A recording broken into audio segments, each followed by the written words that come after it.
Good evening, one and all, and welcome once again to the wonderful Wednesday live stream. As always, welcome, one and all, to the wonderful Wednesday live stream, where this evening we are going to go over what I can only describe as, look, we've seen some pretty awful takes on Ukraine on this stream and on the past couple of videos that we've done over the past couple of weeks. Like, we've seen some really, really bad stuff. But this, of what we're about to cover, takes the cake. Because George Galloway, in his infinite wisdom, decides to essentially assemble what can only be described as an absolute council of ghouls. The people on this channel are, or what he's about to present, are pro-Russian, ultimately egging on the Russians to destroy and take Ukraine and essentially wipe it off the map. And remember, this coming off the back of the week where we've not only had the, well, there's no easy way to put it, really. It's, let's put it plainly, it's genocide. Genocide in the city known as Dubas, I think it is. It's called. Absolutely awful, but and then on top of that, we have Russian state media putting out articles about how it's okay to, well, essentially completely and utterly wipe Ukraine off the map, genetically, language-wise, culturally. And yet, this is what Galloway has been engaging with and been telling us for the past couple of weeks, that this is but a gentlemanly war, that this Russia is fighting with one arm tied behind its back. You know, this isn't like America going to war.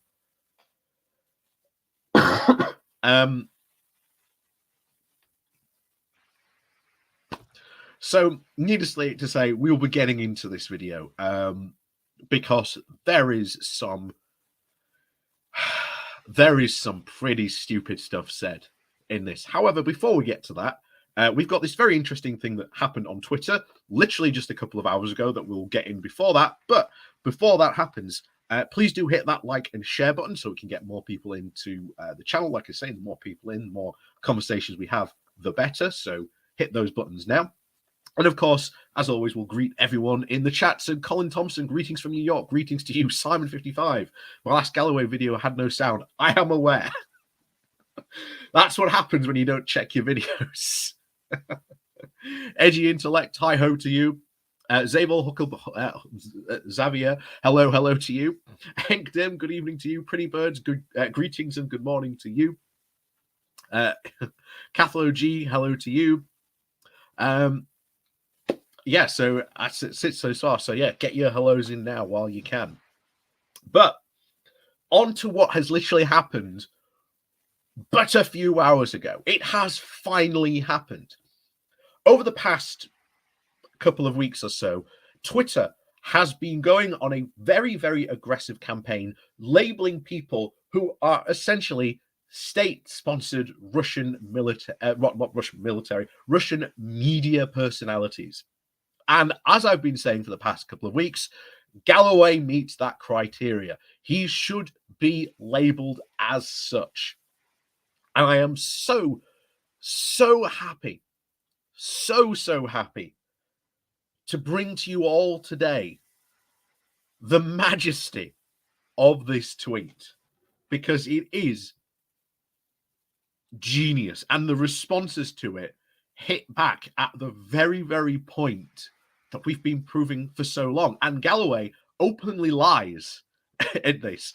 And there was two responses in particular which are highly interesting, which just goes to show you how right Twitter were to brand this guy as Russian state media. And trust me, we'll be getting into definitely one of the reasons why in a bit.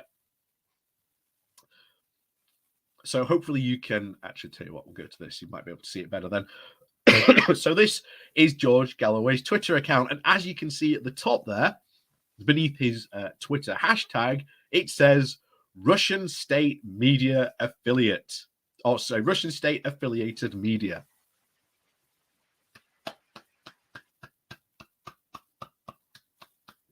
About time. About goddamn time. But of course, Galloway goes to his usual threats, saying, "Dear at Twitter support, I am not Russian state affiliated media." Oh, we'll be getting to that in a moment. We'll be getting to that hilarity. You can already see the picture at the bottom, but ignore that for the time being. I work for, quote, no Russian media. Yes, George Galloway actually claims he doesn't work for Russian media. He goes on to say, I have over 400,000 followers. Who cares? Twitter doesn't care about your follower account, George. It cares about who you, shall we say, work for. He said, I'm the leader of a British political party. A very bad one at that, indeed. Hasn't won any election victories for quite some time. And have spent nearly 30 years in British Parliament. If you do not remove this designation, I will take legal action. To which Twitter goes,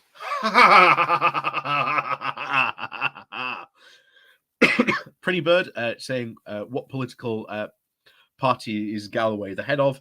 It is the Workers, well, it was Respect originally. Then it's now like the Workers' Union Party or something like that. But I think even that's changed because, again, if you really want to follow like the deep Galloway lore, then trust me, there's literally like pages and pages you can read of Galloway's antics and how he starts political parties and then gets kicked out of them, as I think he did recently, because he's had to start a new one. So again, hilarity of him threatening legal action because he would have to prove in a court of law that he has never worked for RT. And those of you with a very, very keen eye will have already seen this reply from Adam Schwartz saying, you literally have Russian state-funded TV show listed in your profile description.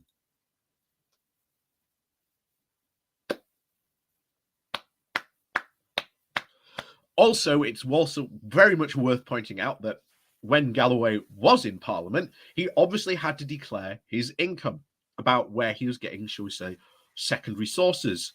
And guess what? During Galloway's time in Parliament, guess who was the most highest rated of all members of Parliament who received payment from RT? If you've said the name George Galloway, have yourself a drink, get yourself a cookie, because, oh boy, did you get that right. So there is that. But it gets even funnier. As you saw in that initial tweet, Galloway, the report said that you literally have Russian state media funded TV show in your profile description. And that is right. Galloway takes immense pride in saying that. So, what happened? Adam Schwartz, you've just deleted it from your profile description. So, for the benefit of everyone else, here is what it looked like 60 seconds ago with your Russian state-funded RT show listed.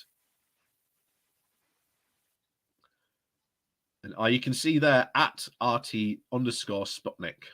That is now gone. But it gets even better.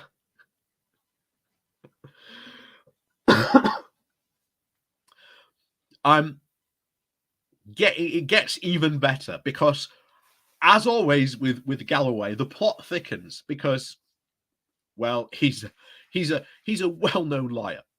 He's a well-known liar. when it comes to, shall we say, lying about his past or altering stuff.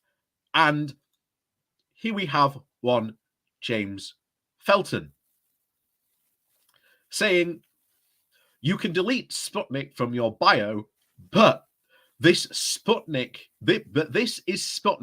inviting me onto your Sputnik show just a few weeks back.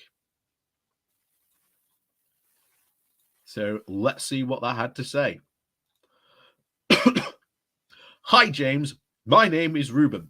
I produce George Galloway's show, Moats, Mother of All Talk Shows, on Sputnik Radio.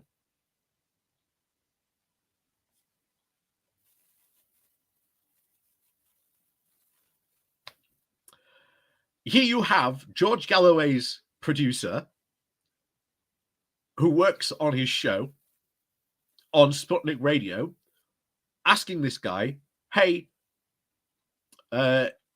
come be on our Russian state sponsored show.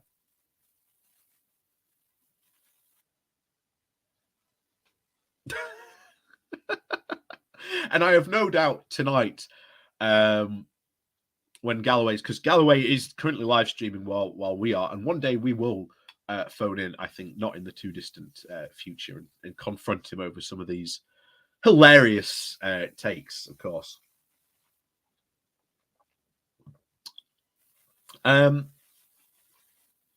Yeah, he's been got. He's been gotted. He is now branded, as you can see there, Russian state affiliated media. And it's about goddamn time. It is about goddamn time, I can tell you that. So, on now, of course, to the main event of tonight's show. After that little, very yet somewhat unexpected, little wonderful diversion that we've had on this. So, there we go. So, what are we looking at here? Well, this is this is an RT. This is an Assad state-sponsored TV show. And you have to ask yourself your question. George Galloway doesn't also seem to be funded by RT, a Kremlin state-funded media. He also seems to be funded by Assad money as well. So, yeah, he must be livid about that. Yeah. I am absolutely sure he is. Like I say, I can guarantee you he is going to dedicate an entire, he's probably talking about it now, about how he's been just to satisfy our curiosity. I bet he is right now. Let's drop in on him, shall we?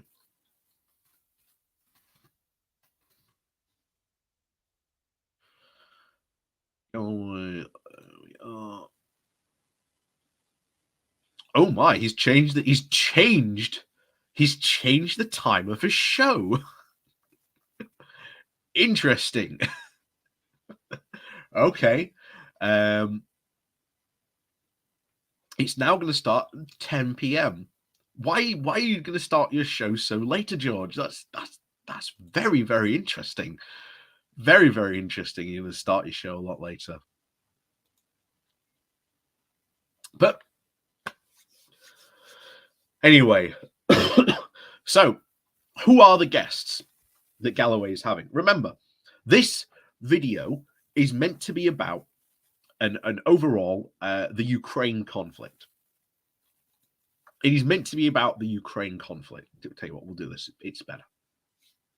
It's meant to be about what's been going on in Ukraine. And this was done, to March 23rd. So that was almost 3-4 weeks ago. Yeah.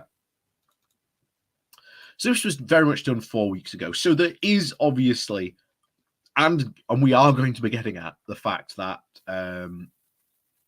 Galloway and co in this interview will be bringing stuff up that we can categorically now prove to be wrong without a shadow of a doubt. Ben Ridings, yes, Galloway is the gift that keeps on giving. Yeah, he is. If honestly, if I wanted to, I could just spend like the rest of my YouTube channel just responding to like the guff that George Galloway puts out, but I'm not going to do that. Trust me, I know that we have been doing a lot of George Galloway content very, very recently. I am aware of that, but to be honest, he deserves to be covered. He deserves to be. People deserve to know about what this guy's saying, and again, at least have some pushback, because there are very few people on YouTube pushing back against nonsense that Galloway's been pushing it back against. So at least he deserves to have some of this stuff pushed back against him on. Yeah. And like I say, most of this, by the way, most of Galloway's popularity comes from his opposition to the Iraq war back in the day. But needless to say, remember, he was also a Saddam Hussein apologist as well, saying that he once met Saddam Hussein, and he said something like that people in the UK are like naming their babies after him, after Saddam. Yeah. This is just a guy who just so happens to really like cozying up to some really awful people, just so long as he gets money from them.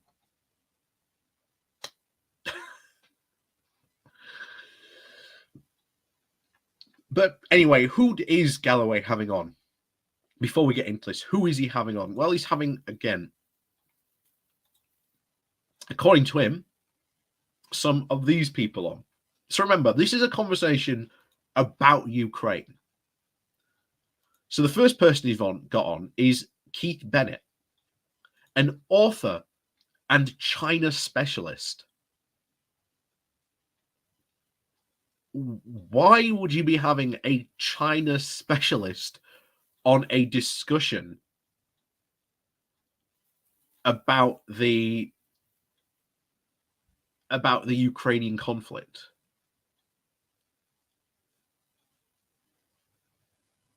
Doesn't really make a lot of sense why you'd be having that person on. The next person on is Elia Rule, the chairwoman of the Communist Party of Great Britain.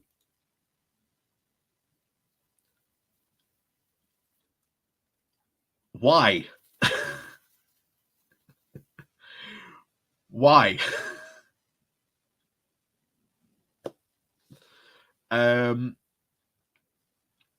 Tony Marches, yeah. Oh, there are still tankies out there. There are still very, very much tankies out there, because he's got one on his show right now, as we're about to see. And of course, the final person, the person who's actually in the studio is a guy called Mark Wadsworth, an author, activist, and journalist, and founder of the Anti-Racist Alliance.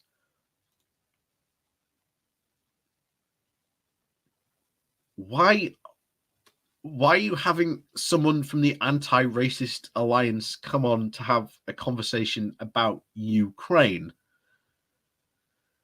But it makes a lot of sense in a bit when we get to it. So, does it get interesting? And of course, remember, he says he's not paid by RT, but of course, he has Andre Walker on a video link from Ukraine in the Polish border, a journalist and political correspondent. And of course, you may remember Andre Walker from some other videos we did quite a while back, if you may remember those videos.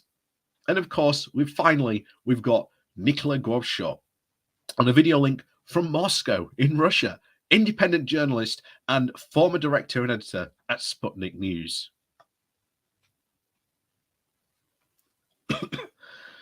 Oh.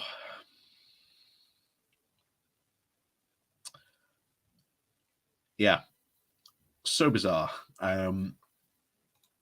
So bizarre. But let's get on with this then, shall we? Because this is a 50-minute video, so we've got to crack on with this.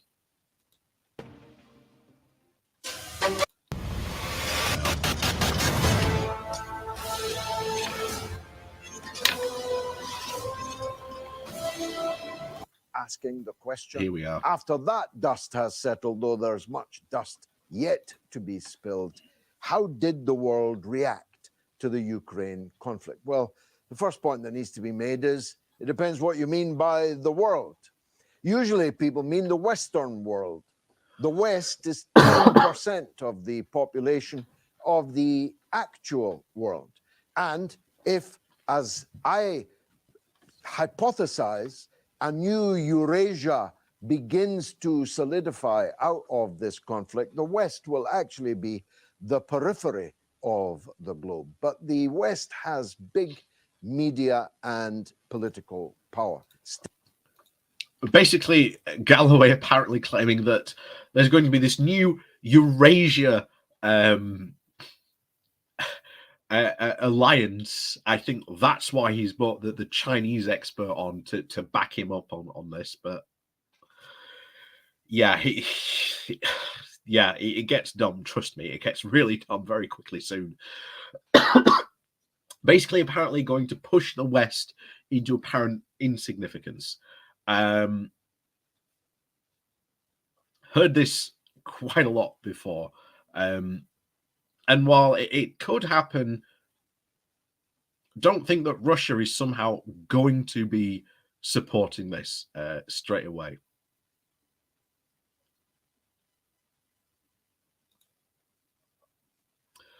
RFF supports China's suppression of Hong Kong, Uyghurs, and Shanghai. Not surprising. Are we surprised? Are we surprised that Galloway supports some of that stuff? Still in the world. So if you were to say how the world reacted, well, the Western world reacted with vehemence, perhaps premeditated vehemence, and in more or less lockstep unity. The governments like... Yes, because all the governments of the world were pretty much unanimously saying, Russia, what you're doing is bad. Like, what are you doing invading another country? And on some really ridiculous justifications, which I'm probably sure he will bring up in a bit as well. Germany and France, that had earlier seemed reluctant to confront Russia on behalf of the United States, finally threw their lot in with Joe Biden. They went gung-ho. Oh, yes, because, again, any bad take about Ukraine is pretty much built on the fact that no other country has any democratic will or any thoughts or leaders of their own. They are all evilly controlled by the puppet of puppets of Joe Biden being the puppet master, saying, "Ha ha, friend in Germany, you're going to dance to my will." It's not how it works. Not how it works at all. But okay, if you want to say that, then you're going to have to justify that NATO has sort of forced people into these positions or strong-armed them into it. Russia's pretty much done that themselves by invading another country with some very shaky and flimsy justifications. For the war. And public opinion, it has to be considered, as a dissident myself, that overwhelmingly public opinion was on the side of their own governments, helped by the systematic elimination of contrary points of view and the supercharged, turbocharged promotion. What were the contrary points of view? This is kind of funny when this comes up and people like Galloway brings it up, because bear in mind, obviously this was done 4 weeks ago, so obviously a lot of stuff has happened in Ukraine between now and then. But How? What does he mean by contrary opinion? Because the overwhelming opinion was Russia, you are doing a bad thing. Stop doing your bad thing. That was the opinion, the opinion. Stop invading Ukraine. What was the alternative opinion, George? Russia should invade Ukraine. It should go into Ukraine and then install its own puppet government and ignore the democratic legitimacy of an entire country. I'm really interested to know, George, what was the differing opinion on Ukraine? Of state narratives. Our football clubs were taken over as celebrations of Ukraine. There were restaurants in London demanding proof of support for Ukraine before their patrons would be allowed in to dine there. I'm not making that up. On social, again, you've seen just a few moments ago how Galloway is quite willingly, literally willing to lie. So I would ask for your source on that. I would definitely be asking for your source on that, of course. Yeah, you are right. Yeah. Galloway's alternative facts. Yeah.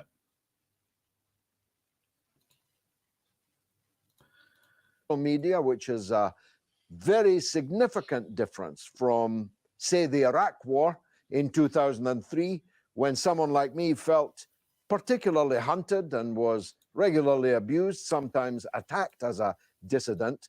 This is much, much worse, because now we have the amplifier of social media. And of course, he can't help but reach back to his Iraq War glory days, because, of course, that's where Galloway's glory days were. He opposed the Iraq War. Of course, we don't talk about the fact that he, supported, Saddam Hussein and was a Ba'athist apologist. But there you go. we don't talk about that. Which amplifies the official media's point of view. But the rest of the world, of course, was rather different. China remained steadfast in its strategic partnership with Russia, and China will, I think, in the end, be the major beneficiary of the great rupture, the great uncoupling that is now underway between the West and what will become that new Eurasian future. But India. So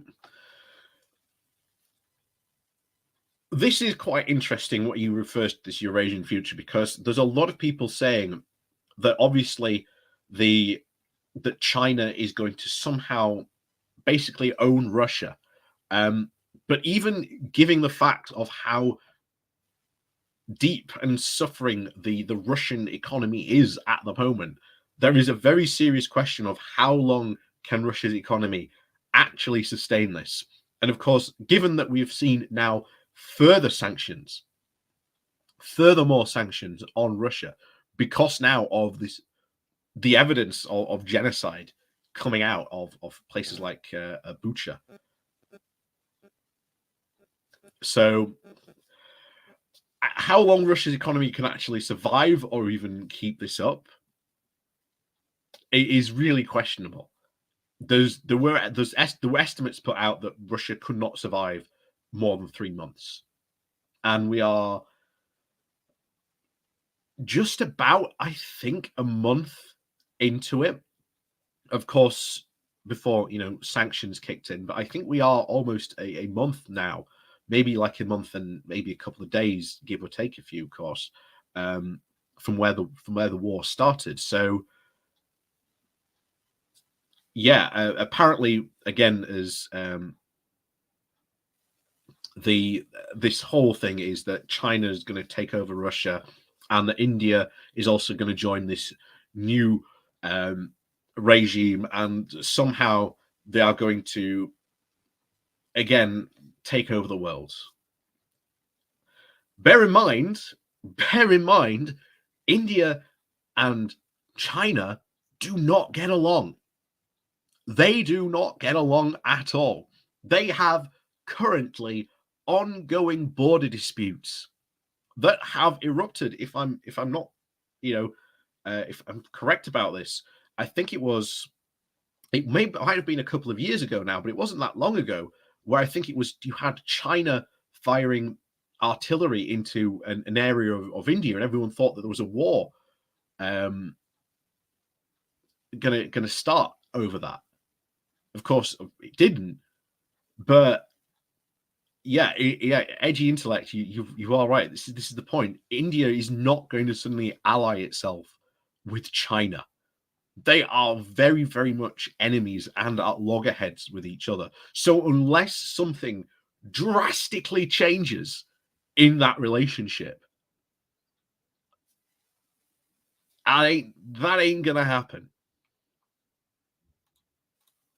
Interestingly, refused to go along with the anti-Russia jamboree. And that marked a significant turn of events also. Other countries at the UN level allowed themselves to be browbeaten, bullied, some of them bribed, into lining up behind the United States. Okay. Please show us evidence of again, America bullying, browbeating, and bribing these countries to fall into line. Because you can see you'll not be too surprised that a lot of the people who are anti Ukrainian in their takes very often are virulently anti-American,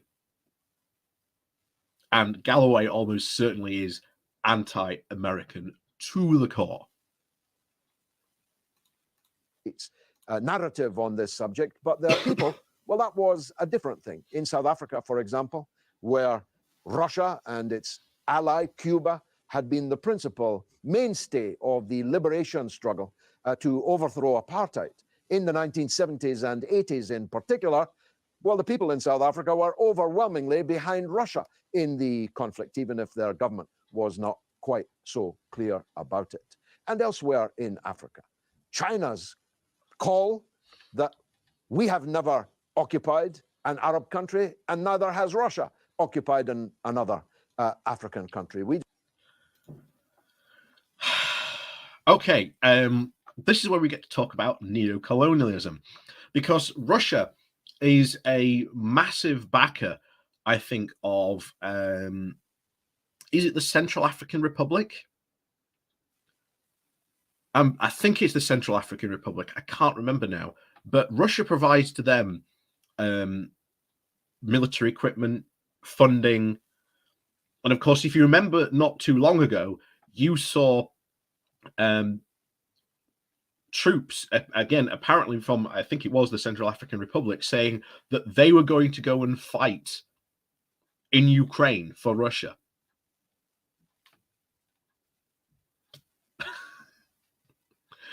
And then, of course, you have China's Belt and Road Initiative, which basically says China comes in and goes, hey, we'll invest in all this infrastructure, etc., for you. We'll build it for you. You just pay us back, unless you default on that payment, in which case that's now ours. That's neo-colonialism. So while they haven't, quote, technically invaded a country, Russia almost certainly backs a very, very unstable government in that region. And, well, China engages in blatant neo-colonialism, buying up land, assets, and anything it can potentially get its hands on over there. So, so much for that China expert bringing that up, if he even does bring that up. Did not seize the people of Africa and take them away as slaves. There was never a Chinese Congo or a Russian Congo, but there was a Belgian Congo. So the NATO countries are marked forever in African consciousness as having been on the side of colonialism and the brute repression and grand larceny of their resources. So the answer to my question And what has that got to do with Ukraine? What has that got to do with Ukraine? And oh, Daily Blaze, I've seen some of your comments. I hope you get well, buddy. Like I say, I've just today had, bizarrely enough, been up to Northern General myself. I've not really got a friend in there who's hopefully going to get well soon. Hopefully they're out of hospital soon. And of course, I've got another. My stepdad, he's just had a quadruple bypass, and he's what 6 days ago, and he's out of the hospital. So I was up there helping him I'm going to say disembark. I can't remember what the true term is. Discharge. That's it. So he was discharged today. So I know how you feel, buddy. I know how you feel. But yeah, needless to say, get well soon, my friend. So, as always, let's get back to this. So yeah, any of that history, while fascinating probably in certain contexts, what about Ukraine? Because Ukraine was never a colonizer either. If to again go with your analogy, obviously Ukraine was part of the Russian Empire. So aren't the people of Africa shouldn't they be more in favor of Ukraine, considering for the fact that Russia is invading Ukraine for very, very imperialistic reasons? It's blatant imperialism, what has been going on.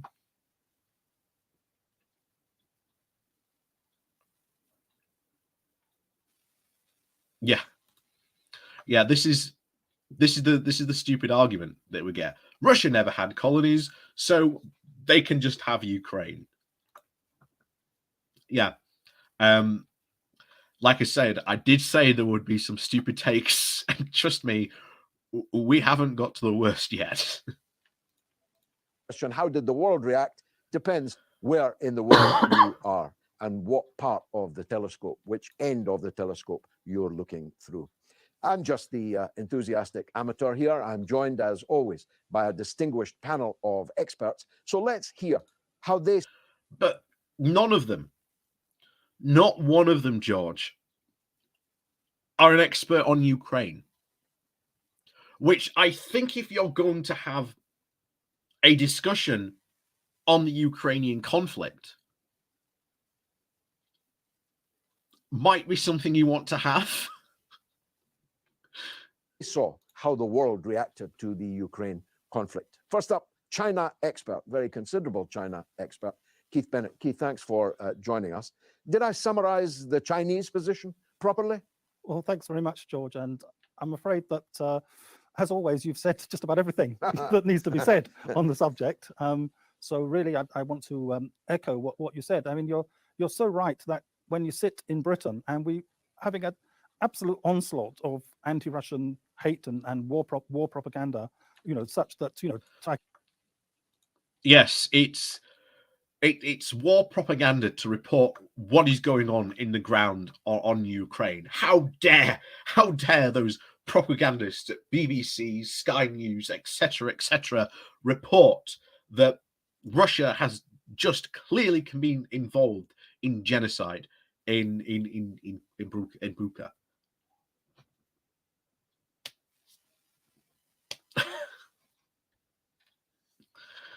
Yeah, go figure. Go figure. Tchaikovsky and Dostoevsky are subjects of bans. And now, whatever you think of Tchaikovsky or Dostoevsky, I don't think they can be held responsible for the actions of Mr. Putin. So you get this. No, they haven't been banned.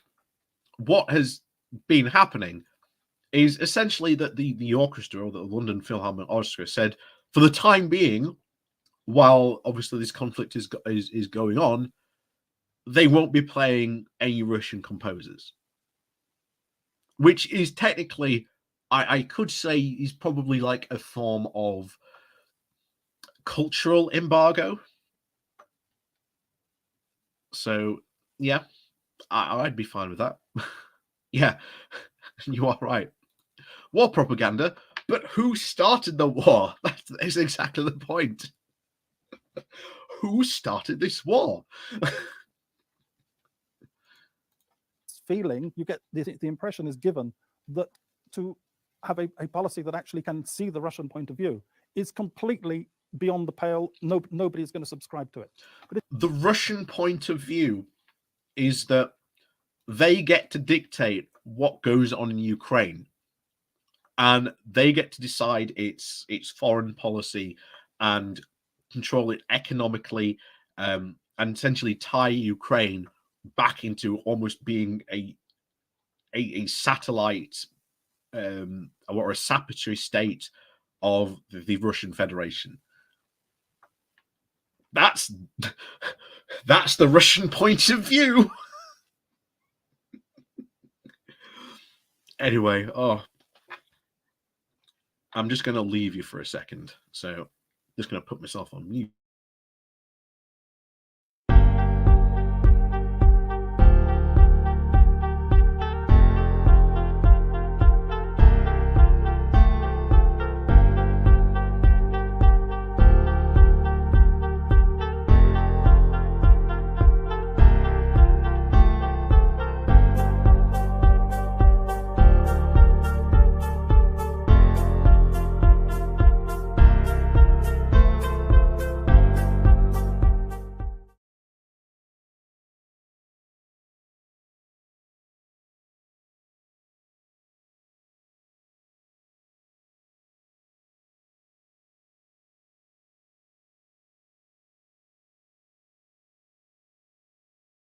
There we go. We're back. So,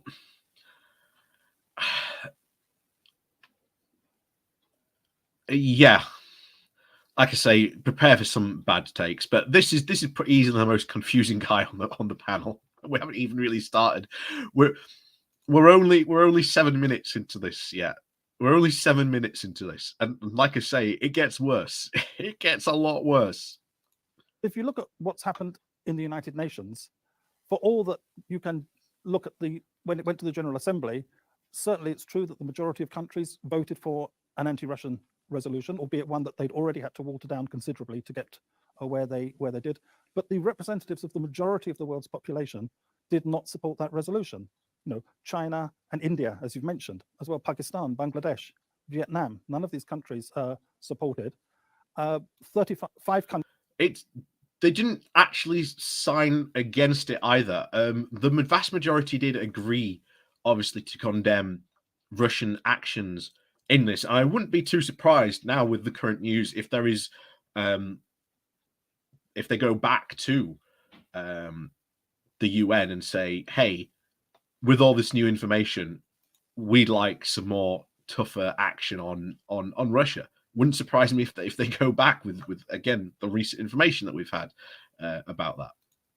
Countries, including Russia, cast a negative vote in the General Assembly. 35 abstained, but as I say, they represent the majority of the world's population. If you look at those, then there was countries. What a get out clause that is. What a get out clause. So the vast majority of countries voted to condemn Russia, but technically, when you look at it, the vast majority of the world's population didn't vote against Russia.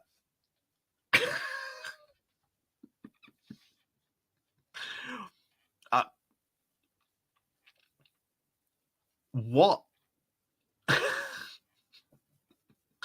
What on earth an argument was that? I mean, you could even apply that to here. Most of the people in the UK didn't vote for the Tories, so guess technically under our voting system, the Tories aren't in power.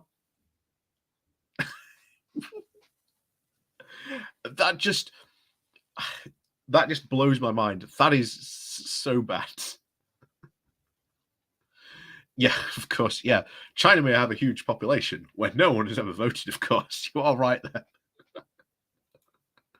Yeah, let's not talk about those non-democratic countries, shall we? This ruins the Chinese expert's point.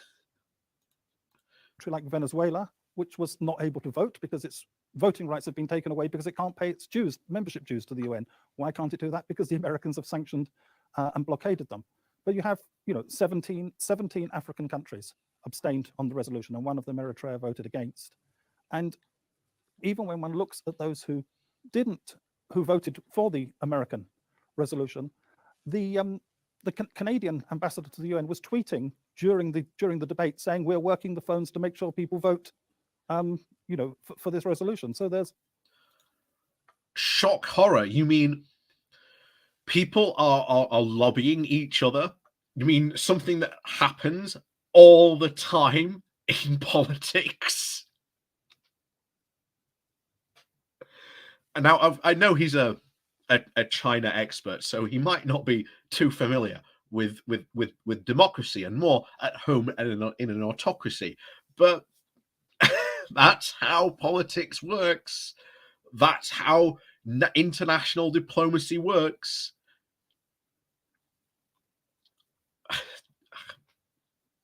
The Chinese expert, everyone, on a discussion about Ukraine. As you say, a lot of arm twisting, a lot of blackmail, a lot of threat. Blackmail and threats. I hope you've got some evidence to back that up. So you have to put it also into that context. And I was talking to an Iraqi friend, a veteran Iraqi communist, and he told absolutely no evidence to back that up. And then he goes to his friend, an Iraqi communist. I'm sure they exist, but that's like saying I have a communist friend in Canada. My communist Canada friend in America says this. Yeah. Go figure. Go figure. Told me that just in Iraq, literally everyone is supporting the Russians. And then he'd sent me a message later in the evening to show that that night, all across Baghdad, huge posters of Putin had gone up. And of course, Iraq was also one of the countries that didn't vote with the Americans. Because as you said, Russia, China have never colonized a Middle Eastern country, rather the contrary. So I think that... Oh, Syria. I'm sorry, I've got a terrible Syria cough there. Are we going to mention what Syria did? Are we going to mention what Syria did in? What Russia did in Syria? Anyone going to bring that up? No. Okay then. It can be very isolating and dispiriting here in Britain, but we have to remember that those of us who are against this war propaganda and this anti-Russian hatred actually are standing on the same side as the majority of the people of the world. That's a very powerful way of putting it, Ella. Oh yeah, and Afghanistan as well. yeah. Needs to say what happened in Afghanistan. Yeah, forgot about that as well. Cough Afghanistan as well. You're the chairwoman of the Communist Party in Britain. Why on earth, again, would you bring the Communist Party, the chairwoman of the Communist Party of Great Britain, into a conversation about the Ukraine conflict? Unless, of course, she is a tankie. And you wouldn't be too surprised that, from what I can tell, at least, the vast majority of tankies out there are in favor of Russia's invasion of Ukraine. The tectonic plates that I referred to are very definitely moving, aren't they? And you'll be well familiar with the old Chinese saw, Chairman Mao, I think, that sometimes the enemy struggles mightily to lift a huge stone only to drop it on its own feet. Do you think that's what's happened here? Oh, in very, very many ways. Russia certainly has.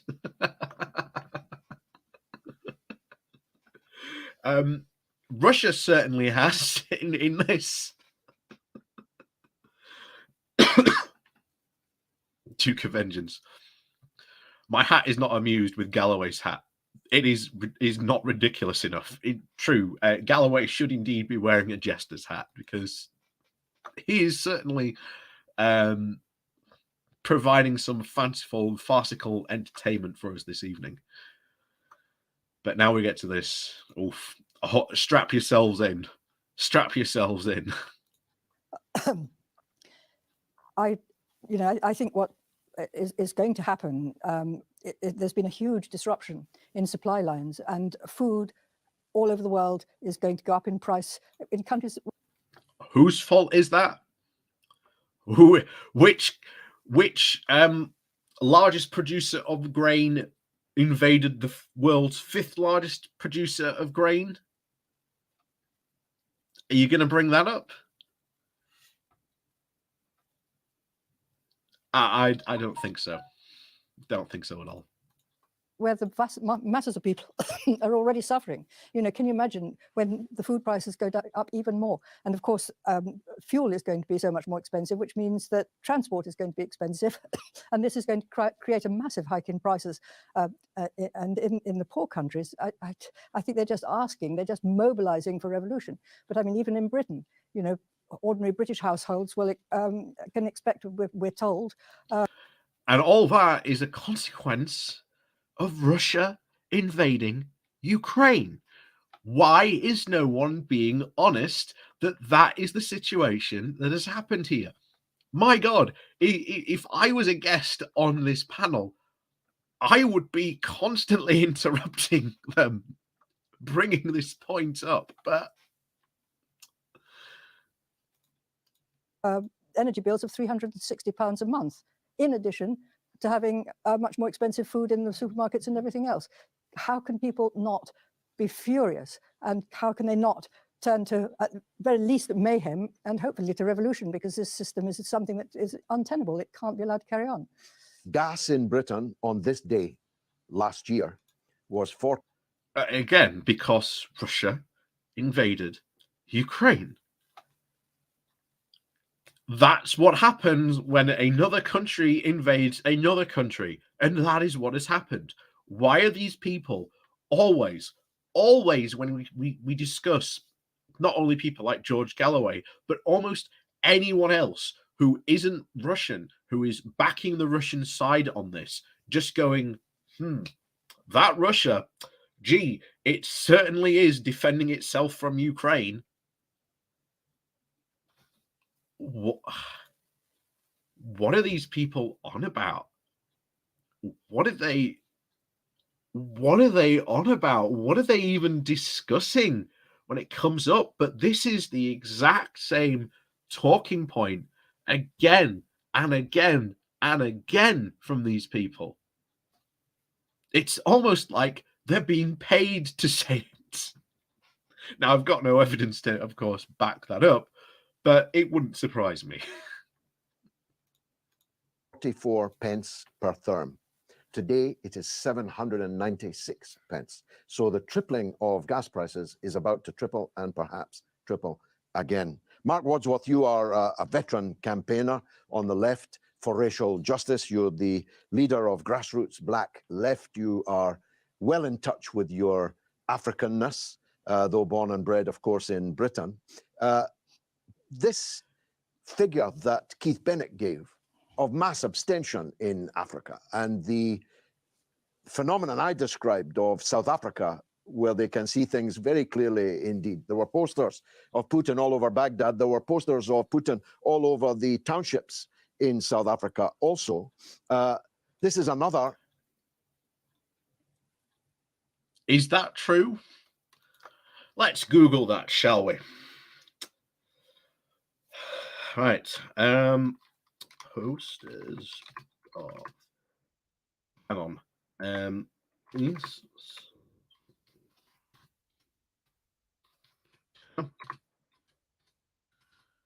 in Putin.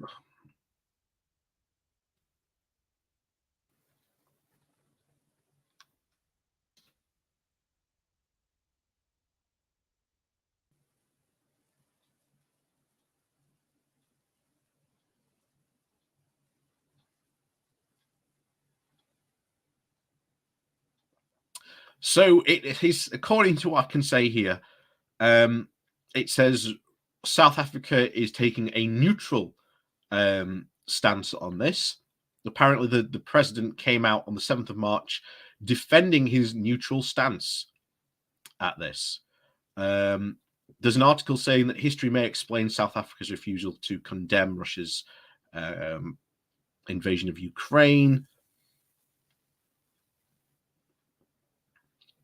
Russia's re-agreement with Africa pays off. That's again, leader of the country refusing to cut ties with Russia, historic ally. Ukraine conflict, how Russia has forged close ties with Africa. Again, conducting neocolonialism, I see here. Yeah, I find that quite bizarre that there is a lot of South Africans bizarrely supporting Russia in this, but go figure. Apparently, there's a historical reason, according to what I'm reading on Google from this at the moment. But anyway, that's probably for another time. But anyway, back to this. Of the great divides which has opened up, isn't it? As a person of color, representing the majority of the world, as we heard from Keith, there is definitely a divide. I mean, you only have to switch on your television now that social media, and that's an example where it has worked, has shown horrifying images of black students, of students from India, from different parts of Asia, being forced away from getting.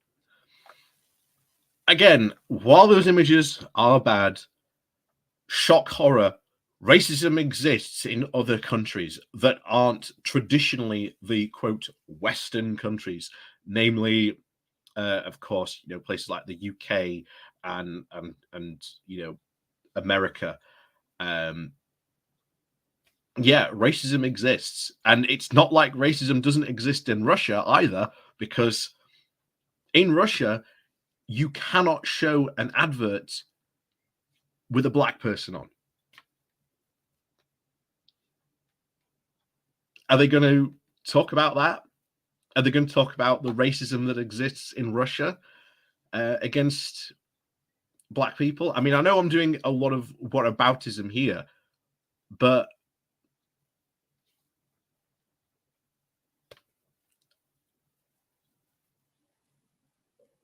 yeah, bad scenes, and yeah, bad that it happened, but that still doesn't give you the right to say, yeah, Russia just gets to invade Ukraine because of those scenes. That's still no justification to support Russia. I'm sorry, no justification at all. Getting onto trains to escape. They were studying in the Ukraine, pushed aside because they are the wrong color as far as Ukrainian authorities are concerned.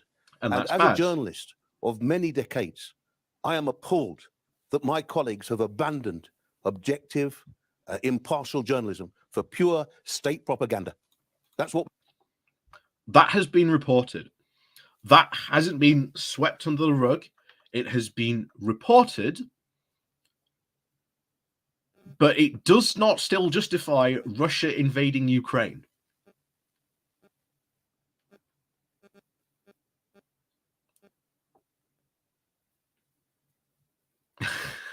Cathology, you'll be back on at 10 p.m. I don't think so. Not today. This is a long video. This is a long video, and we haven't even got to the beginning of this. And yet, you are right. Of course, this is another thing. If I was on this panel, Russia's making the claim about denazifying Ukraine, but what about all the neo-Nazi groups that are active in Russia? There's a group in, I think it's St. Petersburg, that have attacked places in Sweden, I think refugee places in Sweden. The Wagner group that have committed atrocities in Africa. I wonder if this guy cares about the fact that those atrocities have happened. And by the way, those haven't had any attention in Western media. I wonder if he's annoyed about those.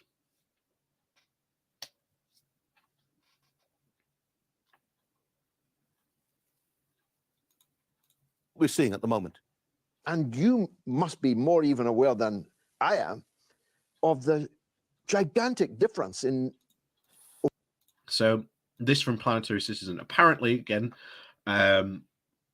take this as real. Apparently, that poster was torn down hours after it was put up in the city centre. So take that as you will. Like I say, Planetary Citizen. I've got no reason to not believe you, but you know, source it, please, if you do say something like that, where you got it from. Official and public attitudes to refugees coming from the Ukraine compared to refugees coming through the Libyan gap from other wars in the Middle East and North Africa. Absolutely. And I want to read a quote. And this is a BBC correspondent talking. Okay, so apparently this hasn't been covered in mainstream media. This guy just said a couple of moments ago. Bear that in mind. To a former Ukraine deputy general prosecutor, where he said that it appalled him seeing these fleeing white people as refugees from the conflict. He said, "It's very emotional for me because I see European people with blue eyes and blonde hair being killed." What does the BBC presenter say? "I understand and, of course, respect the emotion." Meanwhile, on Britain's ITV, a correspondent in Poland said, "This is not a developing third world nation. This is Europe." So you see, yes, that's one of the things that makes it so shocking that this is happening in Europe, a continent that has been at peace for a number of years. And again, the people that this guy again cares about, the refugees that the people of color he's talking about, again, fleeing from that conflict because Ukraine is being attacked by Russia. Why are they not being honest about that simple fact? It's unbelievable. Civilized Europe. So if you're a Yemeni, where there's been a war prosecuted by Saudi Arabia. Yes, we know Yemen bad. I get it. Yemen bad. Yes, what's going on in Yemen is bad. It still doesn't give you the excuse to just hand wave what's going on in Ukraine and say that, you know, Russia's invasion of Ukraine is good. Arabia, the American ally, for 7 years, and 4 million refugees and thousands of deaths. You don't count. If you try and cross the channel, the English Channel, into Britain, you are an illegal immigrant. The Royal Navy will turn you back powerful indeed. Let's hear, though, from a conservative voice, conservative journalist and commentator, Andre Walker, who actually is on. Oh, here we are. Here we are. You may remember, almost back when we first started doing these live streams, we were covering Andre Walker. Again, another big, shall we say, British conservative voice and big YouTube streamer. I think he was a former opinion writer or journalist, I think for maybe the Daily Express or one of the right-wing rags we have over here in the UK. But yeah, we've covered him before. He's not good. He's not good at all. But needless to say, now that I know that he's probably done some awful takes on Ukraine, expect us to maybe cover some of those in the future as well. The Poland-Ukraine border. Andre, welcome to the show. Thanks a lot. What has happened, even in 2014, as a result of the coup in Kiev when Crimea was not a coup. Was not a coup. Decided that its future lay with Russia? Under a very dodgy referendum. This would have been, again, to give an example, imagine the Brexit referendum and the questions would have been, instead of leave and remain, instead it would have been leave, really leave, extremely leave, and quickly leave. You know, that was literally some of the options. Like I say, you can look this up. The referendum that happened, very, very sus. And remember, 95%, well, 95.5% of the population of Crimea said that they wanted to rejoin, which is highly suspect, given, again, a couple of months ago, before that particular annexation, they'd recorded somewhere in the region of around 41%. Oh no, I'd already forgotten the Andrew Walker. Oh, yeah. Very true. Of course, there were sanctions and so on. Well, there's nothing like this escalation. What has changed? Well, before I was a journalist, I was involved in conservative.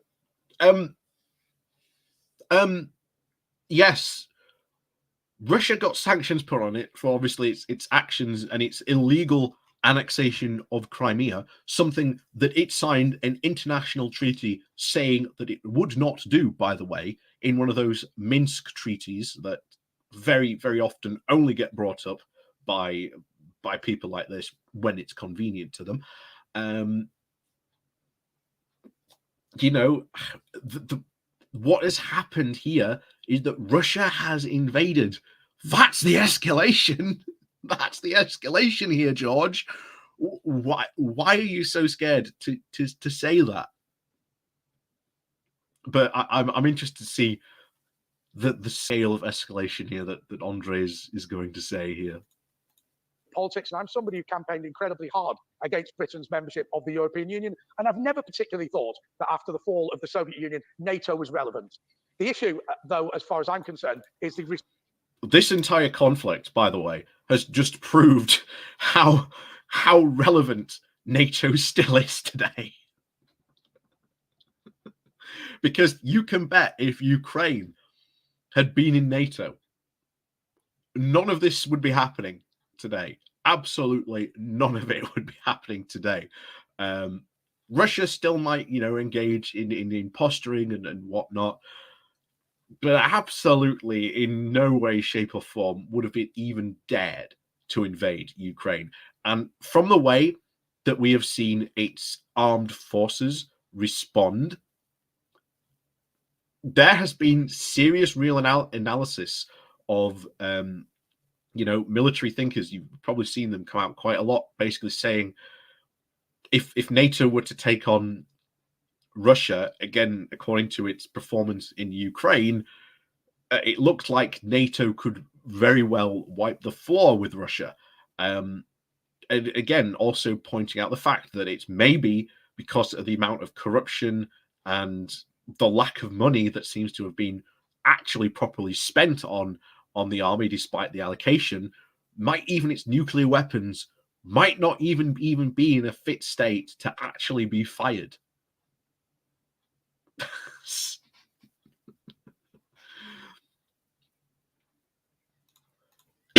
of Vladimir Putin. It is not appropriate to violate a sovereign nation. It is not appropriate to send your tanks in. It is not appropriate to drop cluster bombs. And so I think we need to remember that whilst I don't support Ukraine's membership of the European Union, because I don't support anybody's membership of the European Union, I don't think it's appropriate. But they want to join. They want to join. When people say that we're parking our tanks on Vladimir Putin's lawn, I don't think Vladimir Putin has the right to violate an independent country. And I believe that. Okay, I am going to give Andre Walker this. He so far has been the only member of this panel to openly say this is part of the reason why this situation is going on. So as shocking as this may sound, good on you, Andre, for bringing this up and at least being more honest than the other four people sitting in the studio. that Ukraine has the right to join the European Union and NATO, should they so wish to do, it is, of course, something that I will campaign strongly against. And I think that we are seeing something that's really telling, in that even ethnic Russians in Ukraine are extremely opposed to this, not because they don't want to be part of Russia, not because they dislike their Russian neighbors and friends and family, but because the way that this has been achieved, the idea. Again, this was not a coup. He's leaning heavily into coup territory. That, 2014 was a coup. It was a coup. Ooh, it was a coup. No, it wasn't. 2014 was not a coup. It was literally the people of Ukraine rising up against someone who's acting in a very, very authoritarian manner. Remember, at the time, the president was telling the police to shoot the protesters, and he even sent the army in, but the army said, we ain't going to do that, which ultimately ended up in a vote where even his own party voted him out. And then he decided to skip town because, asking, being an elected official and asking, the police to shoot protesters might be a bit of a crime.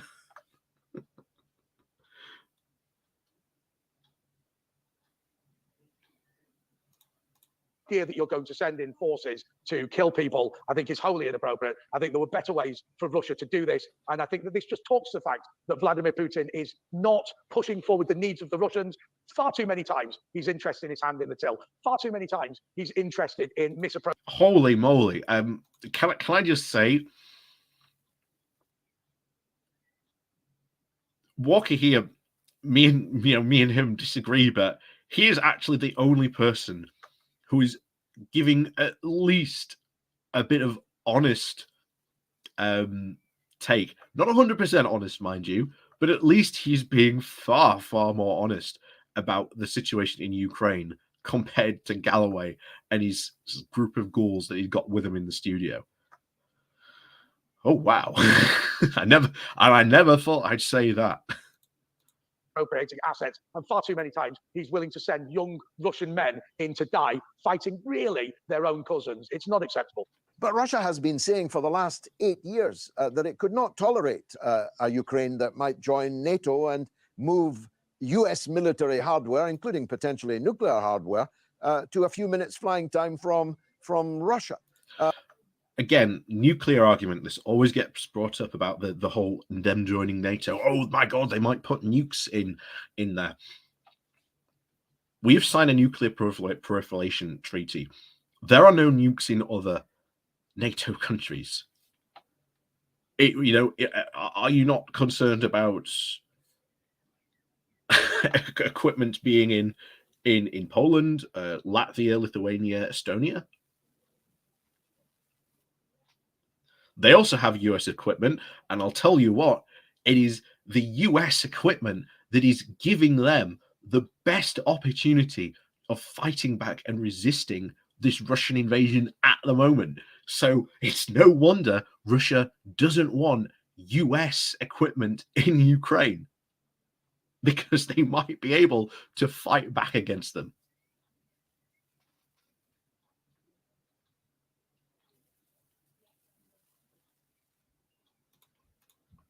Ukraine was openly saying it wanted to join NATO, and even latterly that it wanted to arm itself with nuclear weapons. How did all that? Only very recently did that happen, because obviously Zelensky, Ukraine, Zelensky pointed out the fact that Ukraine had signed a treaty saying, look, we'll give up our nukes, because at the time that was where most of the USSR nuclear arsenal was stored. They basically went, we'll give up our nukes in exchange for promises from both Russia and the West, saying for security guarantees. Russia hasn't kept those security guarantees, but the West certainly is, for some points, providing them equipment and support, and the sanctions, they definitely should be providing them, I think, with even more support now, given, of course, the crimes that have been committed. by Russian troops in Ukraine, I think we should just say nothing is off the table for supporting them. If they want equipment, here's equipment. Your pilots can't come and train, can't ride those, drive those jets. We'll tell you what, pop over to the UK. We'll give them some flying lessons, and then they can come back with them. But we can't exactly have them fly them back. But you get the idea.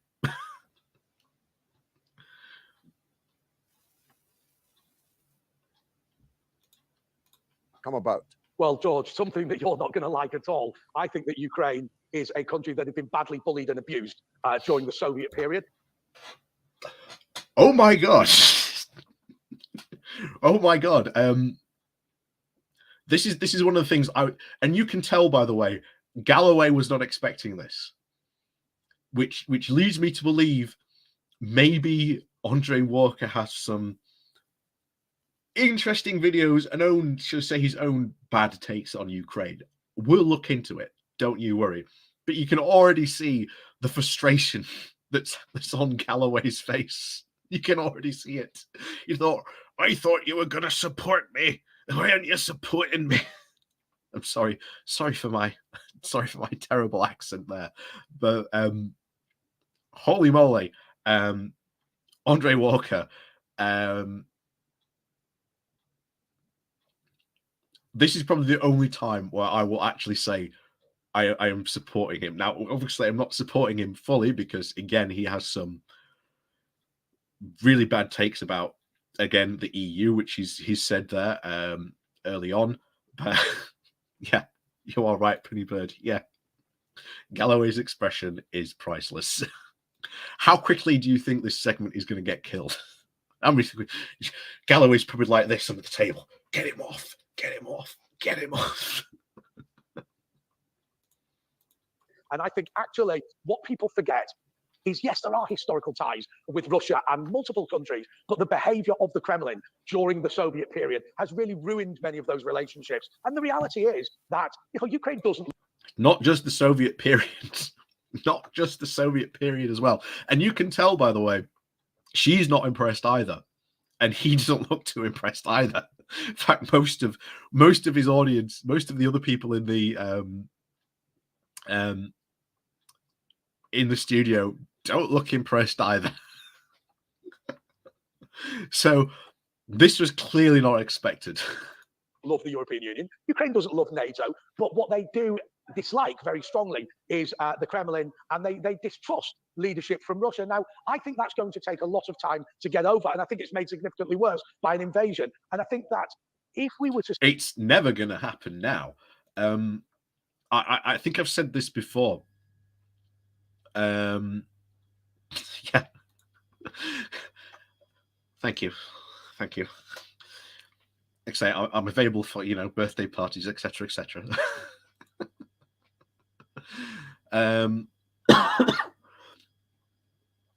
But yeah, holy moly, yeah, Andre Walker here, putting on a very good performance, at least, not 100%, of course, but he's sticking it to Galloway. I'll give him that much. And I've said before, this invasion is going to become part of Ukrainians' national history and identity. Do you think that Ukrainians are going to want anything to do with Russia after this? There's already a movement, by the way, in Ukraine after the war to organize for people to basically say, hey, if you can only speak Russian, come to our learning classes so that you can speak Ukrainian, because a lot of people feel very truthfully that they don't want to even speak Russian after this. Say that the European Union had behaved badly, if we were to say that NATO had behaved badly, and I think we can say both, then we can also say that the response of dropping... how has the EU behaved badly in this, and how has NATO behaved badly in this? Again, as I said, good on him for doing and saying what he said on this program, but it's not 100%. It's not 100%, as he's just said there. cluster bombs on primary schools is not the solution to that problem. And I think that we need to recognize that. And, I don't think that if we want to have a more balanced and moderate relationship between former Soviet countries and Russia, then the solution of Vladimir Putin, I think, is even worse than what the European Union and NATO has done. The NATO countries. I have no notes. No notes. Well, there are some notes. Of course, his comments about the EU and NATO. I bet now, without even looking at his channel, I bet Walker has a video saying that the entire fault for this conflict is somehow the EU. I don't even have to go look. I just know he's got that video on his channel without even having to look. And we'll cover that maybe at some point soon. Actually, particularly the European members of NATO are escalating this conflict by stuffing in huge amounts of NATO weaponry, including very advanced and high-tech weaponry, which may fall into... Yes, which is annihilating all those Russian tanks and military vehicles. And long may that continue. Who knows, hands in the... Oh, all that military equipment could fall into who knows whose hands. You mean the Ukrainian military hands? Future. Why did they do that? Well, I think that's a really difficult question. I do not want to escalate the situation. And of course, I said right from the outset of this interview that, I don't want the European Union to border Russia. But then again, I don't want the European Union. Well, that's a dumb take. It already pretty much does. It already pretty much does. To border anybody, because I believe that everybody should leave it. However, when you have somebody who's putting around stick, when you're having somebody bullying, when you're having somebody who's willing to carpet bomb Syrians, carpet bomb Chechens, and then drop barrel bombs. Holy moly. Holy moly. Andre Walker, killing it at the moment. Absolutely killing it. These are the exact things I would bring up. And I'm glad we're watching this part. So I didn't watch this far before we did this as a video. But holy moly. Holy moly. What a good boy he's being, bringing these up. Because no one else on this panel has brought those up. On Ukrainians, you have to stand up to a bully like that. I just do not believe that if Russia has an outcome here, Vladimir Putin is the man that's pushing it forward by any stretch of imagination. And I just don't think there's a moral equivalence. I don't think that you can say that just because the European Union has behaved badly. Hey, and by the way, can you see the look on his face? Can you see the look on his face? He is not happy. He is not happy by these comments. He is not happy at all. The European Union attempted to create a war in Ireland when we've done so much to neutralize the issue of Irish republicanism. Andre, you were doing so well. You were doing so well. You were doing so well. You were doing so well.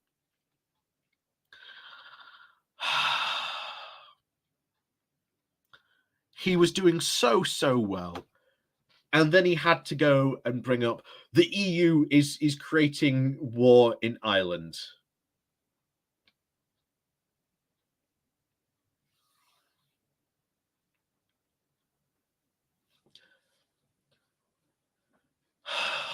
You were doing so well, Andre. You were doing so well. You had to go and ruin it.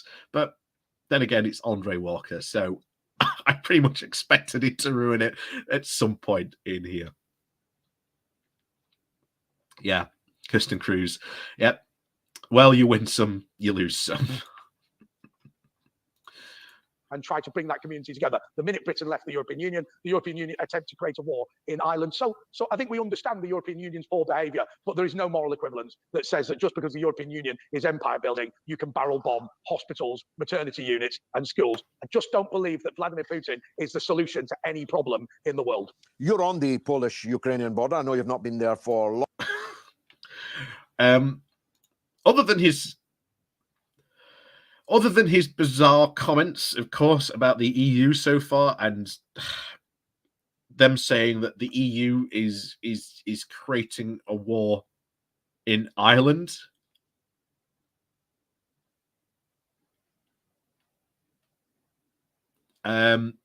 He was doing so good. He was doing so good. He was doing so good. But he had to go and say that, didn't he? Had to go and say that.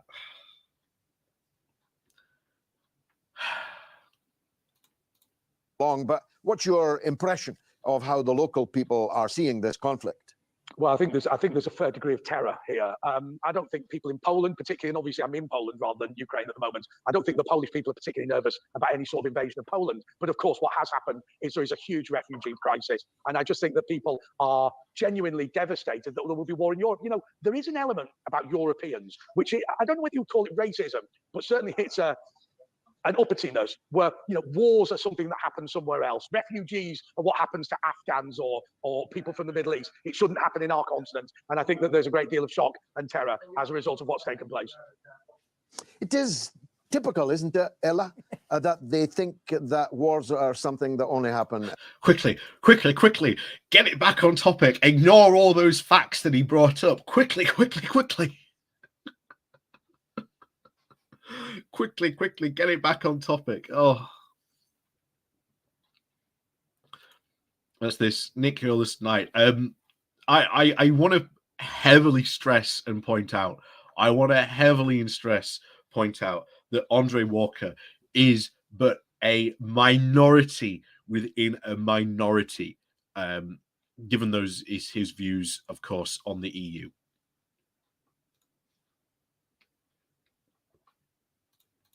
Elsewhere, that has its own loaded set of issues, but they seem to have forgotten Yugoslavia.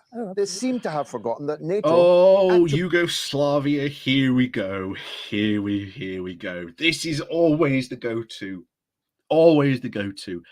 Anyone who is giving out really bad and awful takes on Ukraine, sooner or later falls back to the question on Yugoslavia. Now, as I said just last Saturday on the Good Morning Walk, look, the situation in Yugoslavia was complicated. This was a created state of different ethnic peoples, of not only ethnicity but religion as well, and they all got thrown together. No one really liked each other, and of course, when the state went to break up, a lot of people in those states were very, very shocked, of course, about the violence that broke out within these, again, former United States. But ultimately, what was happening here was genocide. And yes, the US did get it wrong. They did get it awfully wrong in some cases, and some bombs did kill innocent civilians. But think about it this way. NATO's bombing campaign in, again, the former Yugoslavian states was far, far better it happened than basically not happened to essentially stop a genocide. Ultimately, hundreds of thousands of people more could have died. And in fact, one of the things I need to look up, again, like I've said before, if we have a call into Galloway, ultimately he will bring this up. And I want to bring up the statistic to him and basically go, well, only so many people died from, those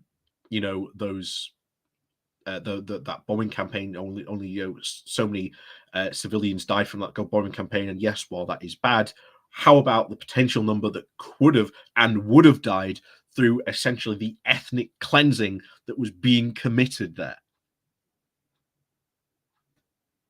He wouldn't have an answer for it, of course. And you're about to see some incredible apologia take place here, with no talk, of course, about the genocide. And I think, by the way, Andre Walker has been shoved off at this point because no one in that studio was happy with him being on there. Actually bombarded a European capital, Belgrade, just over 20 years ago. Yeah. And of course, And what was Belgrade doing? What was Belgrade involved in? he's a very strange friend to have, because he's accepting as gospel truth that the Russians have been bombing primary schools and maternity Not hospitals. just and bombing, the old barrel bomb has come back into the discourse. We know Russians have bombed hospitals and maternity wards. We know that's happened. We've seen the evidence. We've seen I think you may have seen it or not on my Twitter. I think a couple of weeks ago now, where we showed where someone literally woke up with the remnants of a cluster missile stuck in their kitchen.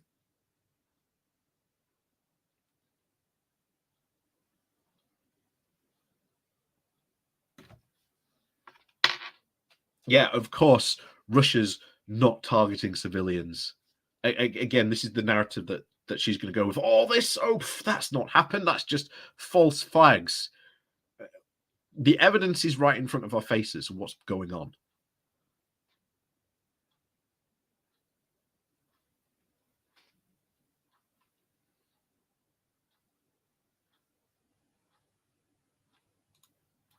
Seen a barrel bomb. Go on. Yeah, so, you know, the part of our difficulty is that we are cut off from any sort of news other than the official line. So we don't actually know what's really happening. So they can make any kind. What do you mean by that? What do you mean by that? What do you mean? We know what's going on. We can see it with our own eyes. What's going on in Ukraine? Russia is systematically bombing and destroying cities, and places like Mariupol, which is still holding out despite almost being practically destroyed. And Russia is refusing humanitarian aid getting into the city or opening up any more humanitarian corridors. They have pretty much been determined to destroy Mariupol.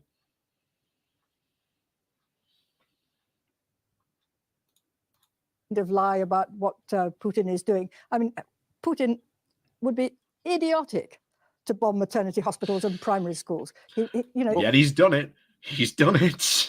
He's done it. It's there. We've seen the reports. We've seen the pictures. We've seen literally the empty casings of Russian making Russian-made munitions on these places.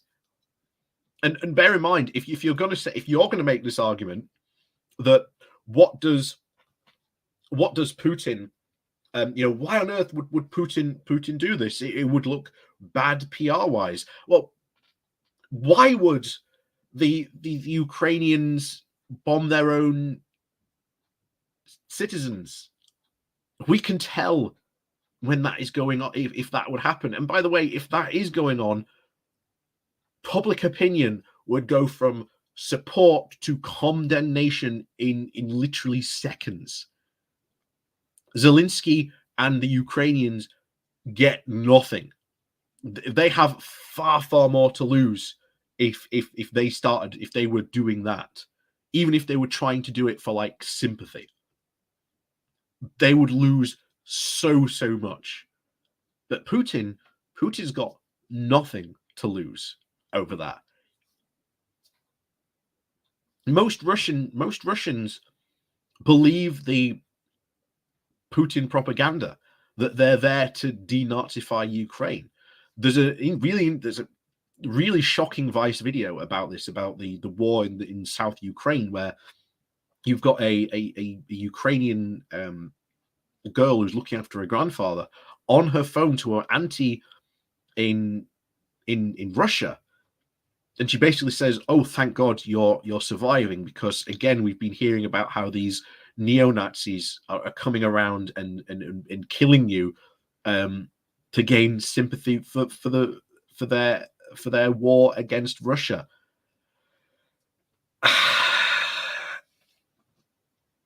Again, the Russian people are just as much as victims of Vladimir Putin as the Ukrainians in this. What would be the point, What would be the militarily, point? of doing so? I mean, what he's interested in is having Ukraine neutral. He wants all the Ukrainians to be happy in Ukraine, but neutral. And he's certainly not going about it the right way. bombing primary schools and maternity hospitals would be so stupid. Surely nobody thinks Putin is as stupid as that. I mean, he's a very... He's done it. He's done it. The evidence is there. clever person. I've never known a time, have you, when we have been so cut off from alternative. I mean, and I go back some. Even in the Vietnam War, we had journalists striking a discordant note, particularly photographers. And again, comparing it to another war or another situation doesn't pass muster. It does not pass muster at all to compare Ukraine to Vietnam. They've got nothing in common. Absolutely nothing in common. and cameramen who were sending back images that were quite at odds with the anodyne political discourse of the politicians. But from... And what images are we seeing? We're seeing daily images of you make it right outright there. Yeah, journalists being shot at by Russians. We're hearing stories of Ukrainians from these former occupied Russian areas coming out and telling us stories about what happened, about war crimes. There was one story in particular where the Russian soldiers threw a grenade into a basement where civilians were sheltering, and a woman and her 14-year-old, I think, daughter or son, I can't remember now, ran out, and the Russians shot them.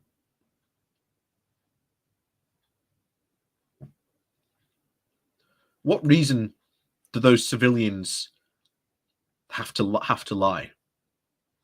Remember, according to Galloway and their bizarre world theory, the Ukrainians are actually secretly supporting Russia, especially in the east, where we've seen most of these atrocities coming from, and especially now in and around Kiev, daily of course, coming out about that stuff. So, yeah. This part of the world, the periphery, the 10%, it's really blanket wall to wall, isn't it? Yeah.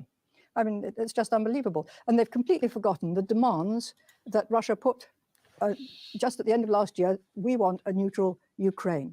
They've also forgotten the war didn't begin. Russia can't demand that.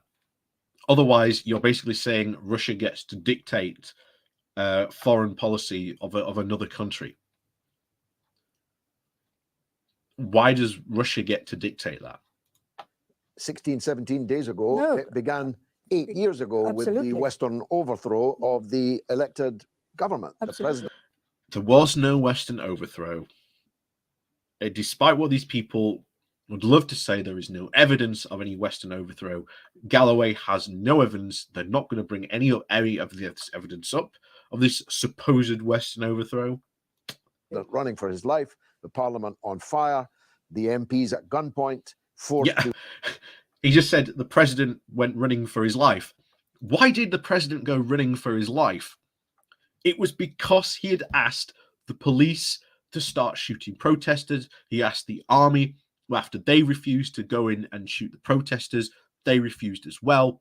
The parliament then turned around after hearing these claims and then seeing them presented to them, turned around and said, we don't want you as president anymore. And his entire parliament, bar I think 3 people, voted to kick him out.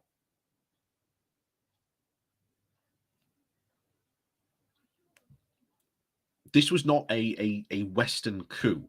This was a coup by the Ukrainian people so that they could have their freedom from a Putin puppet.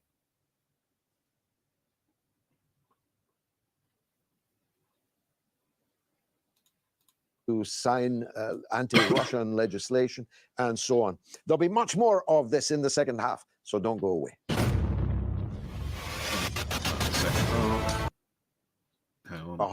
On Al Mayadeen as part of Al Mayadeen's deep and widely praised coverage and debate over the war in Ukraine. Now, here's the thing: there's been political cross-dressing, backed by, of course, Assad money. Let's be fair here, George. going on in the West for quite some time. Donald Trump, for example, campaigned on the platform that he would withdraw America from needless foreign wars. He said that the sand, he thinks it's all sand, in the Arab world was the most expensive sand in history.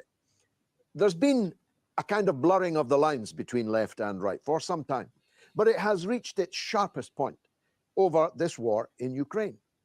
Virtually all of the important voices that have been raised against NATO have been from the right, whilst the so-called left, actually they're liberals, but they are extremely numerous and are in control of most of them. Yes, because Galloway is the only true leftist. And he did this, by the way, back in the Iraq war days, which eventually, as many people said, led to his God complex and ultimately led him to be dismissed from the Labour Party. Galloway was almost certain that he was going to overthrow Tony Blair, as he was the only true leftist left in the party anymore.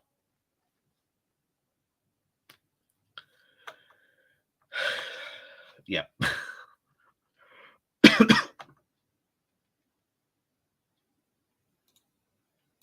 Media and much of the political class, let's call them the Tony Blair school of small. See, he can't still resist not taking a dig at Tony Blair. Liberalism have been gung-ho for war. They have been the ones demanding a no-fly zone. How did that happen, Keith Bennett? A no-fly zone, well, I understand why Zelensky wants a no-fly zone. A no-fly zone would be very, very bad. It would be very, very deadly and would lead to war. Oh, and by the way, this is the part in the video last Wednesday that we said we were going to cover. So you now get to hear Galloway's section on this. Well, good question. And I mean, I think it's particularly disgusting to see somebody like Keir Starmer, who's actually positioning himself to be more bellicose and more warlike than the Tory government. And we have a situation. He's not saying we should go to war. He's saying we should support Ukraine. Again, can you provide me a statement where he's being so bellicose about this? Where, you know, just 11 Labour MPs were prepared to put their names to a Stop the War statement, a statement which incidentally began. And that Stop the War coalition statement, as we've said before, was terribly bad. The Stop the War coalition basically said that Ukraine should roll over for Russia and just allow them to invade, and that Russia basically gets whatever it wants out of this war. It was basic appeasement. That was why it was so bad.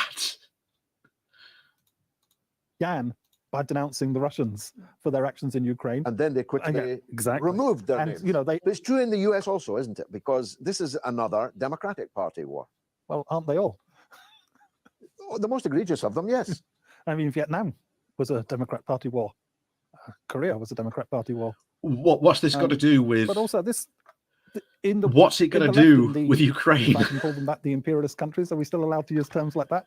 On Kalimahora, 3 words. You can say anything you like. But in the imperialist countries, this has a long history. I mean, just a few months before the outbreak of war in the summer of 1914, the outbreak of the First World War, the socialist parties from every country got together and agreed a common position that in the event of war breaking out, they would take their main enemy as being at home and they would fight against their own ruling class.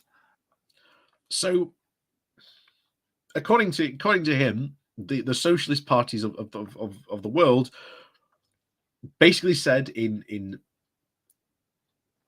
1914 we are going to go. I think he said 1914. Out, they would take their main enemy as being at home and agreed a common war. The socialist months before the outbreak of war in the summer of 1914, the outbreak of the First World War, the socialist parties from every country got together and issued and agreed a common. And that didn't happen. And that didn't happen at all. Position that in the event of war breaking out, they would take their main enemy as being at home and they would fight against their own ruling class. When the war actually broke out, there was Lenin and the Bolshevik Party, and there was a handful of others, Rosa Luxemburg and Karl Liebknecht in Germany, a prominent leader in Austria, I think it's Adler from memory, John McClane in our part of the world, James Connolly in our nearest neighbor, and that was about it. So these people were extremely isolated, but they were proved correct. And we saw it again, 10 years ago in the war on Libya. There were sections of the far left. What's this going to do? What's this going to do with Ukraine? And by the way, I'm not sure he's going to say this, but the Libyan government was not a bastion of democracy and liberalism. In Europe, some of them, I might say, who were pleased to take Gaddafi's money at times, were lining up for the NATO war that destroyed the most prosperous country in Africa, and turned it from a developing country along broadly socialist lines into a country where black people are literally sold as slaves in markets. And the thing is, now, yes, that's bad, and we always say this whenever they do this whataboutism. Yes, that's bad, but we're not talking about Libya. This is meant to be a discussion about Ukraine. What's this got to do with Ukraine? They don't learn; they just get worse and worse. Are we in mental health territory here, Mark? I mean, is it psychological? I mean, how can people who have made a career telling us how left-wing they are be in the NATO camp urging greater warlike efforts by NATO? Well, I'm proud to be. Very easily. Being in NATO would have ultimately meant that none of this would have happened to Ukraine. It would have never have been invaded, pure and simple. But of course, it couldn't join NATO because, first of all, you've got the issue in Transnistria, which ultimately stopped it from joining. And then, of course, Crimea, which again stopped it from joining. France and Germany had said, again, 10 years ago that they would veto Ukraine joining.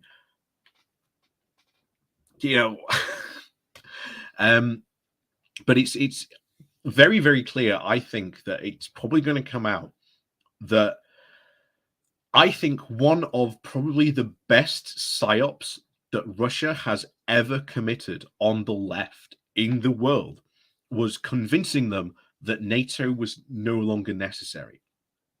Because remember, Putin, in his really rambling speech at the beginning of this war, and has written essays on this about how he intends to reclaim the Russian Empire. And of course, that includes places like Finland, the Baltic states. You may remember, of course, after that very rambling speech, the president of Albania phoned up Putin and said, hey, we were a former part of that country that, the imperialist Russia, which you said you wanted to retake. Does that mean you want to declare war on us next?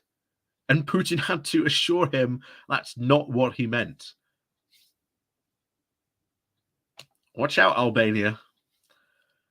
Watch out. No, not Albania. I get it always mixed up. Azerbaijan, shall we say? Not Albania. Completely different country. Azerbaijan, sorry, not Albania. But yeah.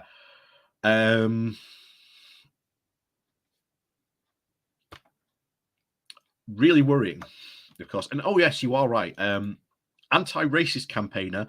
Again, happy to be in the same studio as a man who has shared a platform with far right and white supremacists. Again, might be something interesting to bring up if I was on that panel.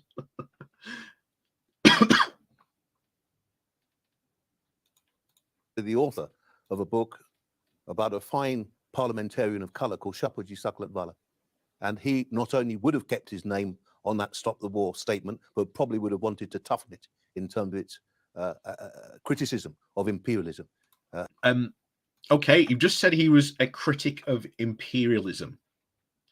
So if he was a critic of imperialism, he would absolutely be dead set against Russian imperialism, which is taking place here by Russia invading Ukraine, and not only Ukraine, Georgia as well. And of course, continuing to threaten like the Baltic states, parts of Poland as well, Finland.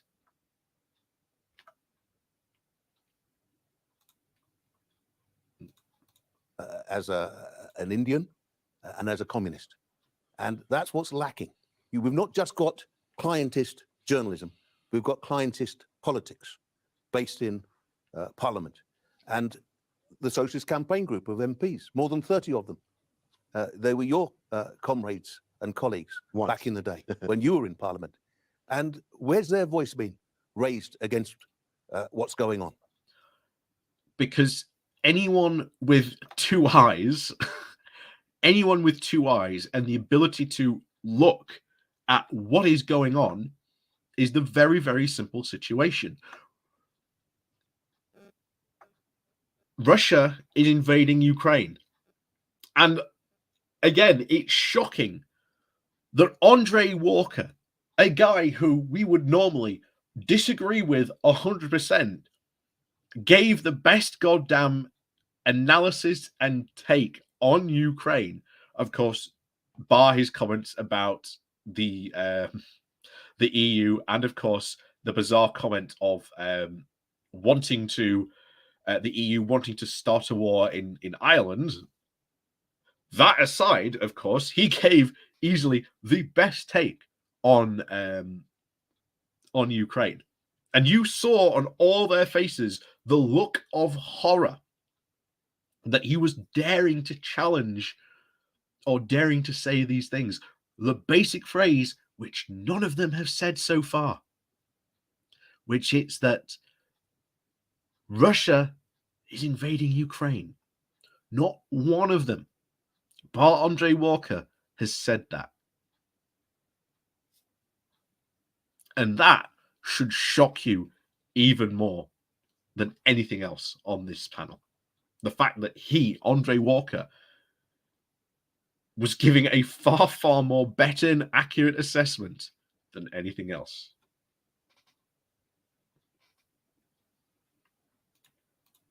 Where's their analysis been? It's been completely lacking. And I think it's a political bankruptcy here that we're looking at. Let's go to Russia. It's only fair. To Moscow, to Nikolai Yes, Boskov, to the former director and editor at Sputnik News, and now an independent journalist. Nikolai. Okay. How do you assess the damage to Russia, to Europe, and even the United States as a result of this conflict? Well, the damage is a double-edged sword. Of course, Russia is suffering, will probably suffer more because of all the sanctions imposed on her. But the counter-sanctions imposed by Russia would hurt the West as well. It's a no-win-win situation. Nobody. It actually is, because if you're a net zero campaigner, if you're an environmentalist campaigner, the war in Ukraine has been an absolute godsend, because you now get to push really hard for green energy solutions, and we've seen that, by the way, in the past couple of weeks. The push to have these green energy solutions, it's great. It's really good. We just wish we could have, had them 10 years before when the Tories was stopping them all. But there you go. Is going to win. There might be hope in the West that the West would persevere and prevail, but it's unlikely. First of all, the West is still being probably a dominant economic factor in the world. Still, it's not the only factor. There is China, there is India, there's Iran, there's Africa, there's Latin America. So the West is basically a small part of the world, of course, with huge potential, with a huge market and a lot of disposable income. But probably, and the Russians are saying this right now, probably it's the best opportunity the world has ever had since the collapse of the Soviet Union for a restructuring of the world's economy, so that how are you going to restructure the world's economy? How is that going to be achieved? more countries will come to the fore. In more countries, we'll have freedom for the. How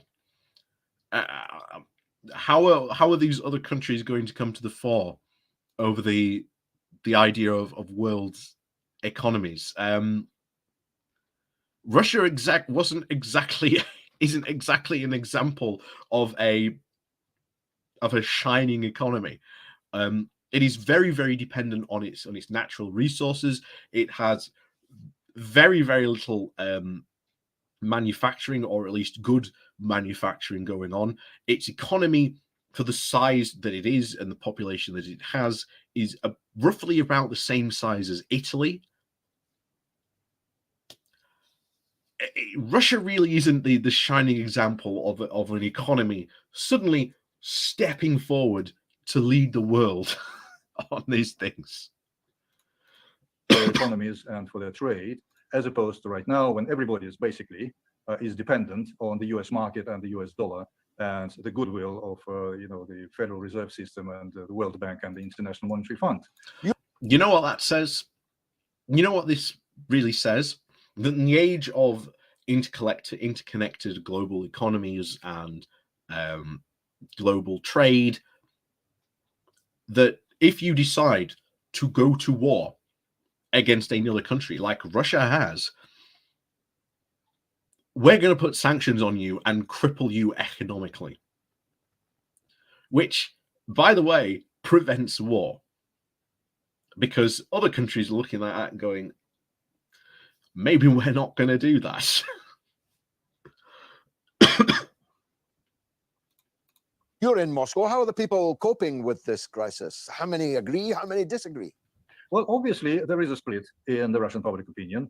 I'd say that a minority of people who, would be usually called as the chattering classes, the so-called intelligentsia or the liberal class, they, of course, are not happy. Some people have already left the country. Yes, the liberals aren't happy. Everyone else is fine, but, we don't have to worry about those chatty classes. And by the way, that hurts Russia as well, because so many of the the educated people in Russia are fleeing to places like Finland or Latvia, Estonia, Lithuania, trying to get out of Russia because they're scared of being drafted. They're scared of speaking out against the war, and they just don't want to live in Russia anymore. And that brain drain is going to affect Russia as well. And again, so much for it becoming and stepping forward into this new economic future this guy has said is going to be created from this. Others have spoken against this military operation. Others are complaining about lack of military operation, cheese, or other Western goodies, although still they are available. But of course, the sanctions are not something new. The sanctions had been introduced back in a lot of them in 2014, but even before that, there were certain restrictions. But the majority of people, they're used to being kind of, in some kind of isolation or feeling like being a besieged fortress from their previous experiences, or simply not understanding why the West is doing to us because we haven't done anything different from the West. We haven't done anything different from the West except invade another country on very, very shaky and flimsy grounds. At least you could say, Afghanistan was to get rid of the Taliban, which again was an awful, very dictatorial government. And Iraq was about getting rid of sort of a dictator. Now, I don't know about you, but Zelensky ain't a dictator, no matter how much Russia is desperately trying to paint him as one. When the West thought it was appropriate to protect the people, say, of Bosnia or of Kosovo or anywhere else, they would go in with a lot of bombers, and rocket fire and shelling and everything would be fine from a Western point of view. Now we are trying to save our brothers across the border in Ukraine, and all of a sudden the West is against this. They're actually helping those who had been abusing the people in Donbass, for example. So basically, yes, because those people in Donbass were, again, funded by the Kremlin, funded by because the Kremlin funded separatist movements. And again, the Russian population in Donbass, very, very small. Yes, it is there. People who consider themselves, ethnic Russians, but it's very, very small. It's not as big as it should have been to essentially start a civil war and hold on for at least 8 years, which again they were losing, which is partly the reason why I think Putin decided to do this, because he just wants to finish off that war in the Donbass region once and for all. And of course, Putin talks about denazifying, of course, Ukraine. We've just seen again the supposed leader of Donbass give a soldier a medal, while that soldier is wearing 2 patches based on Nazi paraphernalia. I don't know if you saw that, but that was a real thing that happened.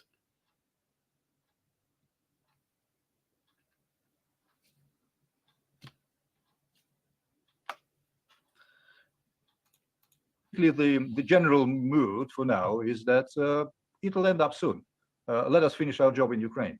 Did you anticipate? But what job in particular? It does seem that Putin had his heart set on regime change, and they've had to drastically change course from that. But creating these quote new republics again ain't going to go well, because most of the population of the Donbass did not rise up and join you in these revolts. You had to encourage other Russians from Russia to come over and fight in your war, while being backed by the Kremlin for them sending arms, armor, and equipment. You can't just buy an artillery piece in the market square in Donbass. Where did all this artillery that they suddenly got a hold of come from? This level of escalation, both by Russia and by NATO in response? Well, to a Russian, it didn't come as a surprise, because for a Russian, they all knew what was going on for 8 years since 2014 in East Ukraine. They knew there was civil strife. They knew that the new Ukrainian state after the coup in February. Ah, yes, a coup. No, again, it wasn't a coup. February 2014. They came down like a ton of bricks on the people in the East. If Russia ever interfered in that conflict back in 2014, it was because they didn't come down on them like a ton of bricks. Putin funded separatist movements, and again, these people came in and said, we're going to, by force, separate ourselves from Ukraine. And it wasn't just in Donbass. You were seeing, of course, in northern Ukraine, the town of Kherson in the north that is been, since the beginning of the war, been under bombardment, but has managed to resist so far the Russian attacks and repel the Russian attacks. That was meant to be a third, again, separatist republic, but the people of Kherson pushed out those separatists.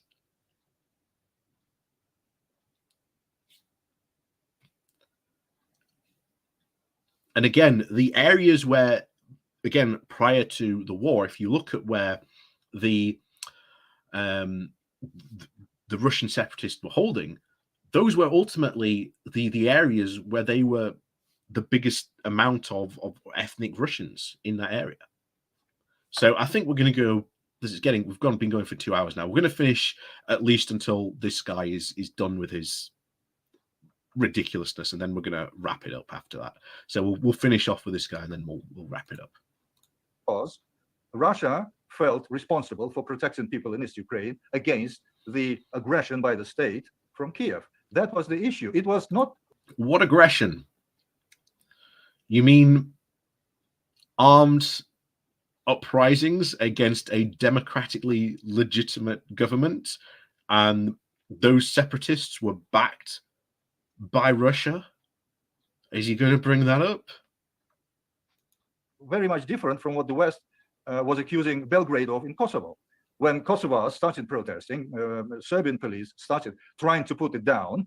And of course, Serbian police was blamed for all the brutality. And then Belgrade was bombed for what, 78 days? Yes. The Serbian police did nothing wrong. Yes, sorry, Kharkiv. Yeah, Kharkiv and Kherson. Sorry, I get. Yeah, I'm getting my geography mixed up. Thank you very much, there, Paul. Getting it mixed up.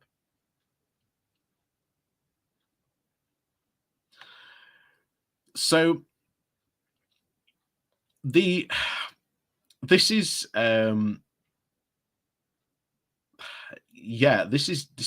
just crazy nonsense that this guy is spouting.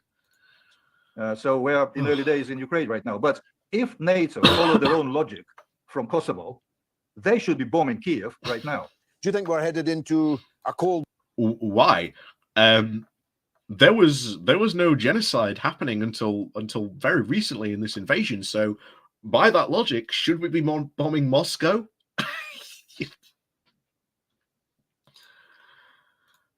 War even colder than the last one? Well, God forbid, we're heading towards a hot war, a bigger hot war.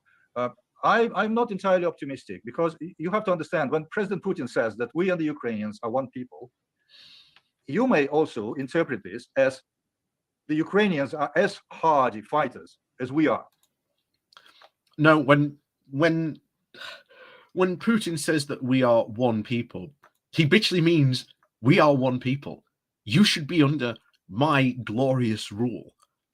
He has stated that on a number of occasions. And we've seen very recently in a Russian state-sponsored news publication basically saying that the creation of Ukraine was a mistake, and that Ukraine and Ukrainian and their language and their heritage should be wiped off the map.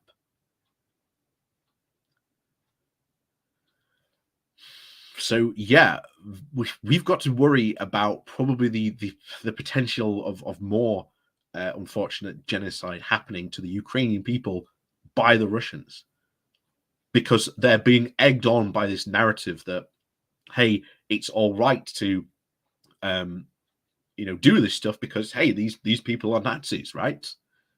After all, you're going in to denazify the country. And again, according to that article, Russia should fully occupy Ukraine for like the next 30 years and brutally repress the people of Ukraine.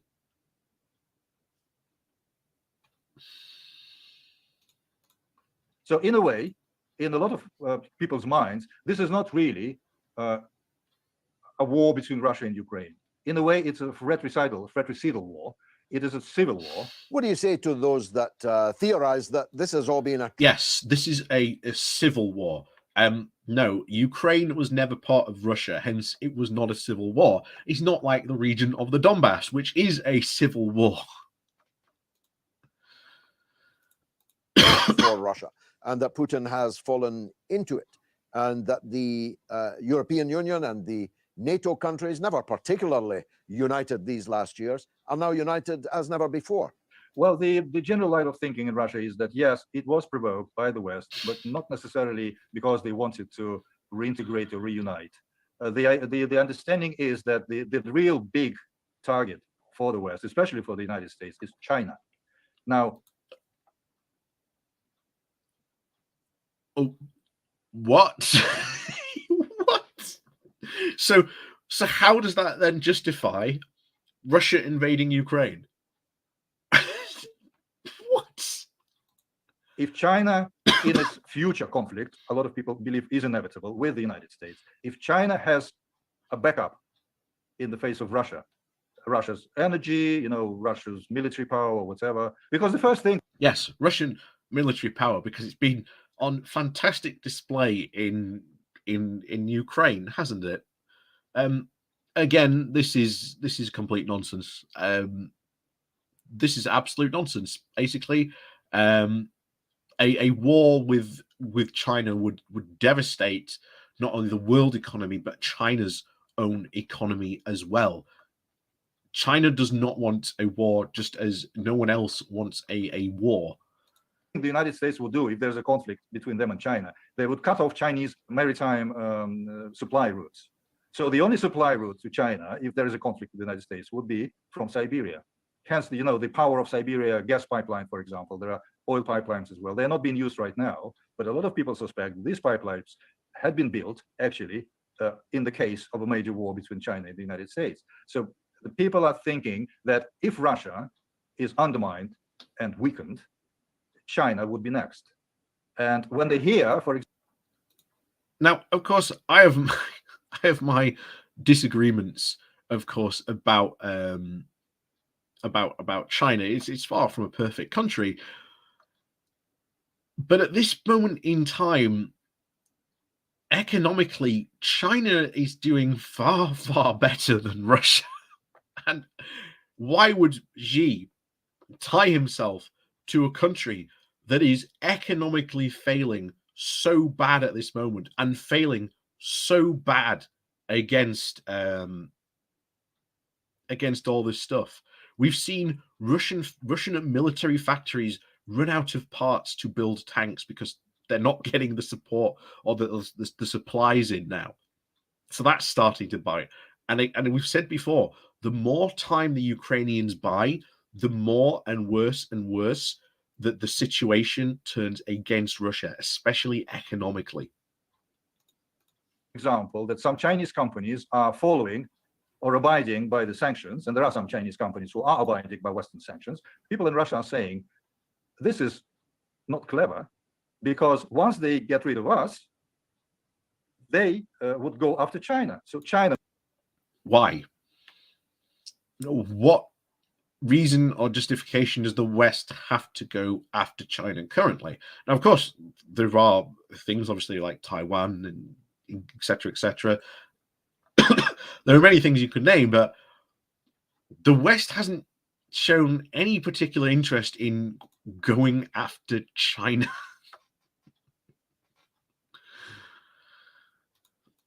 They must be aware of that. The corollary of that, though, Ella, is that if Russia prevails. All right. And so he's gone. Yeah.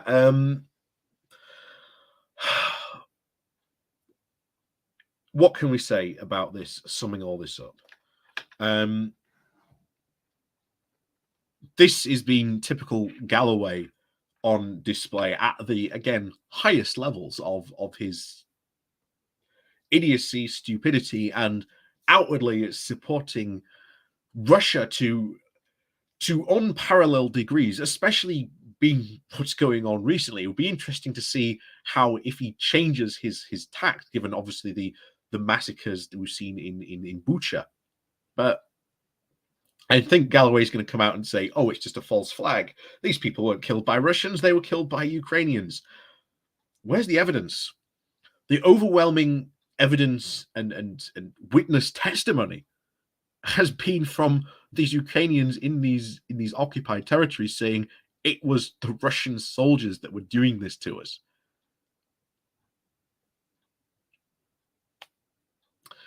So once again, as always, thank you very much for joining us this evening. Please do, as always, hit the like and share button on your way out. Down below, there are links to my Patreon page and an automation link called Buy Me Coffee, where you can, well, buy me coffee.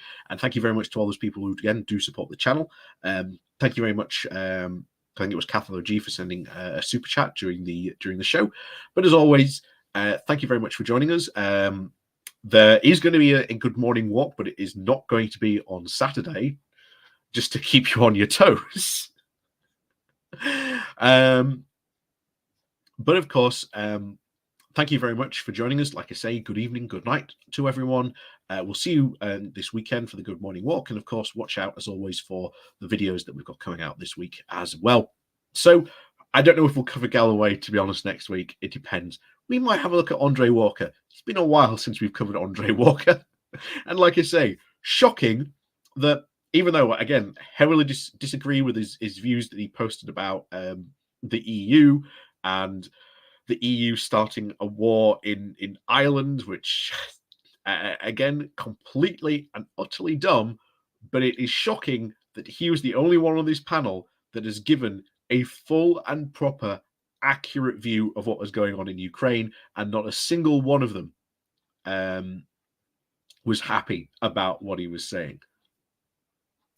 So, as always, thank you very much for watching us. Thank you very much for tuning in. Hope you've enjoyed the show. And of course, thank you very much, as always. Oh, thank you very much, Veet Crew. Thank you very much for the super sticker.